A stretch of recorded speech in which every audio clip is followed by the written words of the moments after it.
As a classicist, you've lamented both the corruption of the academy within your own discipline and on the modern campus more broadly, in particular on its repudiation of the Western canon, its lack of adherence to principles of free inquiry, and the overall triumph of progressivism.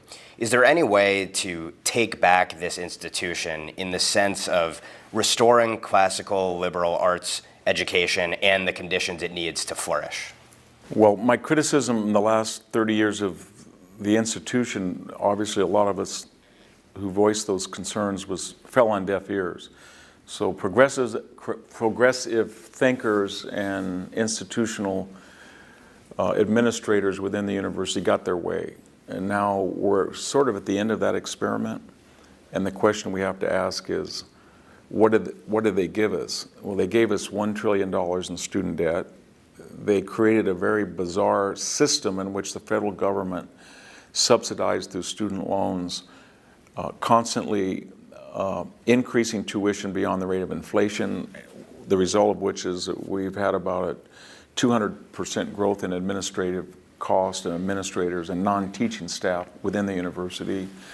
We've politicized the education, so when I started, I think I looked in the catalog in 1984, there were things, maybe like the recreation department's leisure studies course, maybe one environmental class, environmental studies, but you take the word studies with a hyphen, and now that can represent about 25% of the curriculum. And that's usually a rough, not always a reliable guide to show that that class is not, it's not disinterested. Its aim is to be deductive. We start with this premise that men are sexist, or capitalism destroys the environment, or America's racist, and then you find the examples to fit that preconceived idea. And the result of it is that we've turned out students that are highly partisan and highly mobilized and even sort of arrogant, but they're also ignorant because that came at a cost. They did not learn to write well.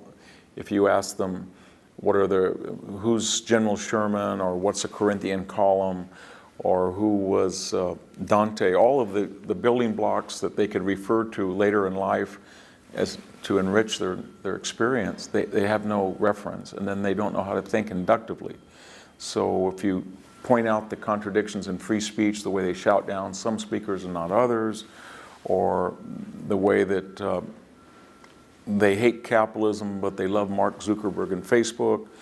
They're not able, they haven't been trained philosophically to account for that because they're indoctrinated. And it's quite sad to see the combination of ignorance and arrogance in young people.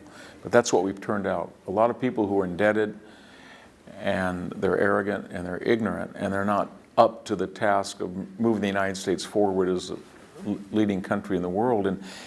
And you can see the reaction to it. We have tech schools now. They grow up around these campuses where they just say to people, if they're going to cut out Western Civ and they're going to cut out the core and politicize it, then let's be honest, just pay us a cheaper tuition and we'll train you to be a nurse, or we'll train you to be a computer encoder or whatever. And so we have alternates, for-profit, online alternatives, podcast, and so the university failed in its mission, and it will be replaced by, in a open, free society. People are trying to find alternatives to it, and they kind of committed suicide, and they're in decline. And the alumni, the final shoe to fall is whether the alumni of these prestigious universities will still engage in unrestricted gifting.